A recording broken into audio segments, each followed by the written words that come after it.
Hey everyone, it's Ivan, kitbadger.com, here to bring you a little hack on how to fix something that otherwise pretty much sucks. I can't stand these grips. Had one on my M16A2, it's a piece of shit then, they're still pieces of shit. Terrible grips. And now there's actually a lot of different grips on the market, whether Magpul, Bravo Company, bunch of manufacturers. And I've sent a lot of these to recycling, landfill, wherever they went in the past. Pretty much come on stock rifles, or they'll come as part of a lower parts kit. The other day I got a couple of them, and rather than toss them, I was like, you know what?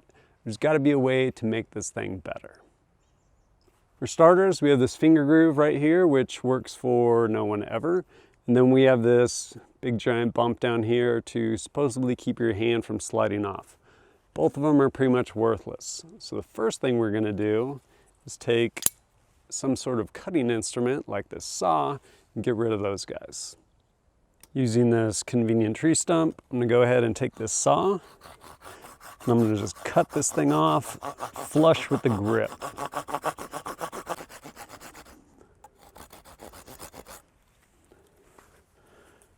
Got that guy cut off there.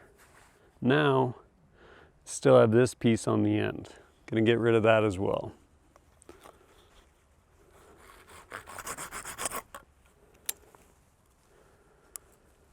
Now that I've got those cut off, I'm going to go ahead and smooth this guy down. Easy way to do this is with a rasp. I'm going to go ahead and just start removing some material with the aggressive side until I get enough down. And then once I get enough down, I can go ahead and flip it over to the less aggressive side to smooth it out. On this, I've gone ahead and removed that. Got it smoothed down fairly well. Still kind of aggressive, not too worried about it. But you know what? We can do better. Because when we put this guy on our lower receiver, we have that edge along there, as well as this. We can make that better. Now, I'm going to go ahead and using some sort of marking device, Fisher Space Pen, Sharpie, whatever. I'm going to go ahead and get a line along either side here, and that is going to give me a reference as far as how much material I want to use with the rasp. Using those little lines on either side there, I'm going to go ahead and use that as my reference and start removing material till I get down to that line. I went ahead and removed material from there as well as these pieces underneath, and as you're going along, just keep fitting it, putting it on to the lower until you kind of figure out when you've removed enough material. But we can still do better. Right back here, we have this edge. Doesn't need to be that high. If you choose to, of course, you can use a pin or something like that to mark along there. Honestly, I usually just go after it with the rasp and occasionally check back. Aggressive side first and get after it.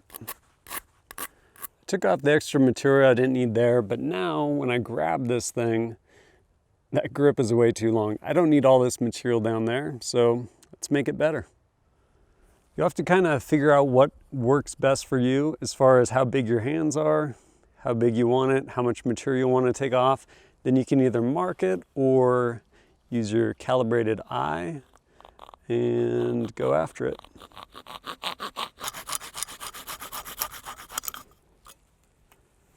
Once we get it cut off, we're going to go ahead and just clean it up with the rasp. Now that I've cut that off, went ahead and cleaned it up as much as I want to with the rasp, which isn't very much because I don't care. It's not going to go in a museum. Basically, I made this a lot more functional for me. I don't have all this extra material hanging down. Also got rid of that. Smoothed out. Took something that otherwise pretty much would have been in a landfill and turned it into a usable grip. It's comfortable, it fits, it works for me. If you give it a try, let me know how it does for you. And as always, thanks for joining us at kitbadger.com. Look forward to seeing you next time.